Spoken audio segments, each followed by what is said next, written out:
Result एक number आहे, कारण का डॉक्टर लागत नाही।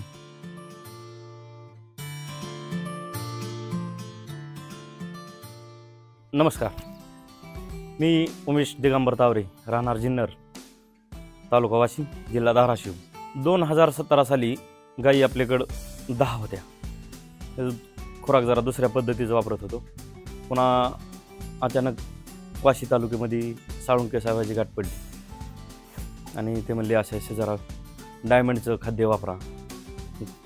17 पासून जे आपण चालू केलं आहे आता 24 पर्यंत, आता 20 गायीत रिझल्ट व्यवस्थित आहे। फॅट एसएनएफ भरपूर आहे, दर भरपूर व्यवस्थित येतात। 1 रुपयाचा फरक पडतो सरासरी। एक 11 महिन्यात वासरं लागवडीवर येतात। डायमंडचे व्यवस्थित फायदे आहेत। 2017 पासून जी डायमंड मी वापरायला चालू केलं, जसं आमचं गाव छोटं आहे, गावामध्ये सुरुवातीला आपणच चालू केले यार, ती एकाच बघून एक चांगलं 50% गावामध्ये चालतात सध्या। मग त्या पद्धतीनं पुन्हा रिझल्ट एक नंबर आहे, कारण का डॉक्टरची गरजच नाही। गाय वेल्यापासून तेवढी एक सलाईन लावलं, सगळं व्यवस्थित सुरू आहे।